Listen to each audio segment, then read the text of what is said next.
Waraanni mootummaa godina Arsii Lixaa aanaa Heebanitti manneen qonnaan bultootaa badii tokko malee ibiddaan barbadeessuun dhaga'ame. Jiraataan aanaa Heeban tokko raadiyoonii Dirree Shaggaritti akka himanitti godina Arsii Lixaa aanaa Heeban gandoota lama keessatti waraanni mootummaa Bilxiginnaa Abaawo Shanee waliin hidhata qabdu jechuun manneen qonnaan bultootaa ibiddaan barbadeessaa jiraachuu himan.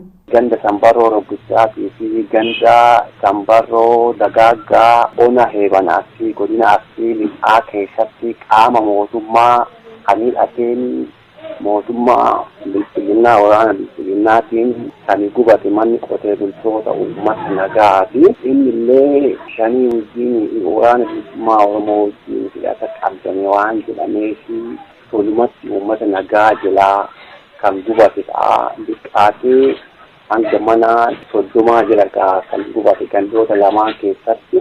Hidhattoonni mootummaa Bilxiginnaa eega baatii tokko asitti manneen jireenyaa qonnaan bultootaa 30 ol ta'an qabeenya mana keessa jiru waliin guutummaatti barbadeessuu qonnaan bulaan manni jireenyaa jalaa gubate tokko akkattiin ibsan.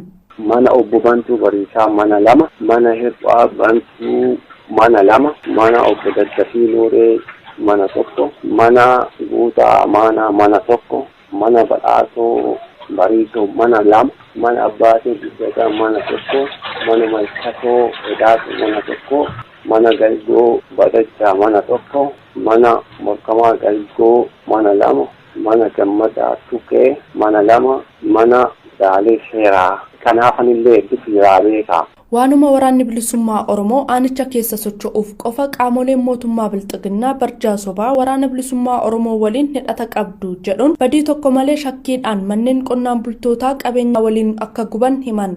Mana uummata nagaa qotee bultoota nagaa kana shakkiidhaan waraana bilisummaa wajjin hidhata qabdan waan jedhame malee nama hammeenya qabuun hidhatallee kan qabanii miti kan ijoolleen isaanii achi keessallee jiranii miti.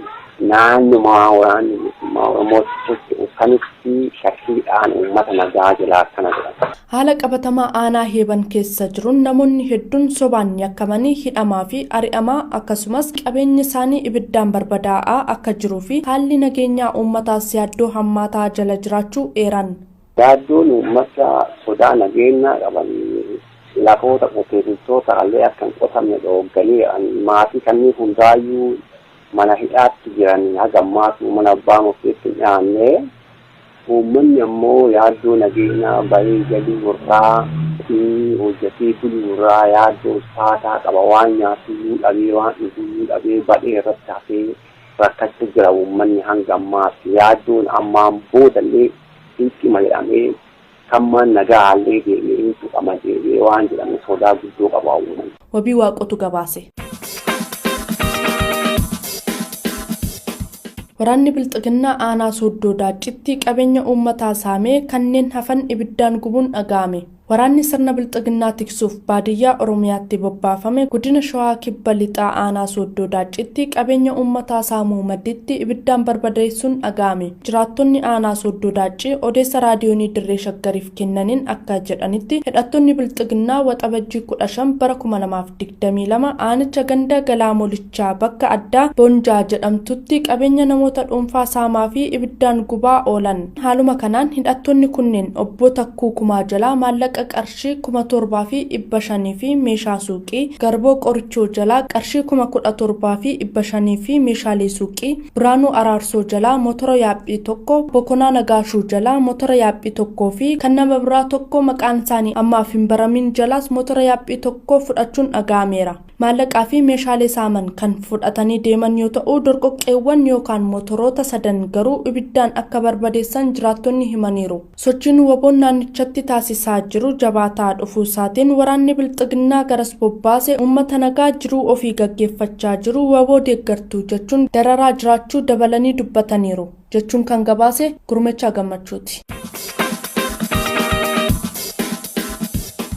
Hidhaan miseensota deeggartootaa fi gaggeessitoota Koongireesii Federaalaa Oromoo Oromiyaa bakkeewwan adda addaatti filannoo biyyaalessaa Itoophiyaa darbee sababeeffachuun eegalee hanga ammaa itti fufee jiruun sochii dhaabichi Oromiyaa keessatti taasisaa jiru irratti dhiibbaa uumaa jiraachuu Koongireesii Federaalaa Oromoo beeksise.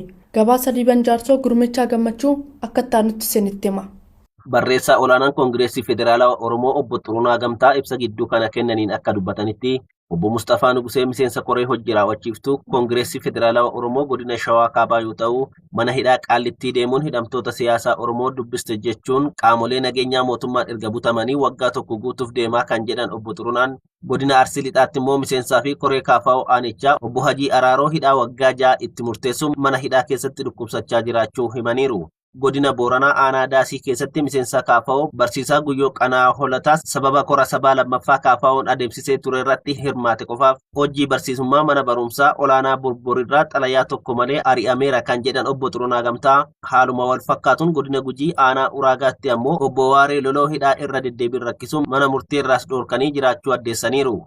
Miseensonni fi gaggeessitoonni KFO godina Shawaa Kibba Lixaa, Gujii, Booranaa, Wallagga Lixaa fi Ba'aa akkasumas Harargee Lixaa keessaa qaamolee nageenyaa mootummaatiin butamanii achi buuteen isaanii dhabamee ture muraasni waajjiraalee poolisii godina addaa naannawa Finfinnee bulchiinsa magaalaa Sabbataatti mana hidhaa Daalattii jedhamu keessatti hidhamanii jiraachuu waajjirri isaanii qulqulleessus Obbo Xurunaan dubbataniiru. Godina Baalee magaalaa Roobeetti miseensa koree giddu galeessa Koongireesii Federaalawaa Oromoo fi koree hojii raawwachiiftuu waajjira KFO godina Baalee kan ta'an Obbo Jamaal Abdullaahi magaalaa Roobee keessaa butamanii doorsisaa irratti raawwachuun halkaniin mana hidhaarraa hiikamaniiru. Haaluma wal fakkaatuun koree giddu galeessa KFO fi koree hojii raawwachiiftuu godina Wallagga Ba'aa Obbo Habtaamuu Taganyees kora sabaa KFO lammaffaa irratti hirmaatanii gara manaatti galaa osoo jiranii Burraayyuutti to'atamuun hanga ammaatti mana hidhaatti kan argamu ta'us beeksisaniiru. Magaalaa Burraayyuutti dargaggoonni Oromoo dirqamaan gara leenjii waraanaatti ergamaa jiru. Bulchiinsa magaalaa Burraayyuu keessatti mootummaan Bilxiginnaa dargaggoota Oromoo dirqamaan gara mooraa leenjii waraanaatti ergaa jiraachuun ibsame. Maddi raadiyoonii Dirree Shaggar godina addaa Oromiyaa naannawaa Finfinnee magaalaa Burraayyuu irraa akka himanitti bulchiinsi magaalichaa Burraayyuu humnoota mootummaa hidhatan waliin ta'uun gaafa waxabajjii 14 bara 2022 dargaggoota hedduu mariitu jira jechuun eega waamanii booda dirqamaan leenjii waraanaa fudhattu jechuun konkolaataatti fe'anii fuudhanii deemuu himanii jiru. Namni kun akka jedhanitti haala rakkoo diinagdee dargaggoota magaalaa Burraayyuu fururratti mari'anna jechuun gandoota 6 magaalaa Burraayyuu keessaa dargaggoota walitti qabuun erga itti ololanii booda dirqamaan ukkaamsanii fuudhanii akka deeman ibsanii jiru. Qeerroowwan Oromoo barnoota xumuranii hojii dhabanii magaalaa keessa jiraatan akkasumas kanneen kophee qulqulleessuun of jiraachisaa jiranii fi dhiibbaa waraanni mootummaa Bilxiginnaa baadiyyaa Oromiyaa irratti raawwatu baqachuun dargaggoota gara magaalaa dhufan hojii isiniif dhuumuuf sin barbaannaa jedhanii goyyomsuun waamanii dirqamsiisanii gara mooraa leenjii waraanaa geessuuf fe'anii akka deeman ibsanii jiru.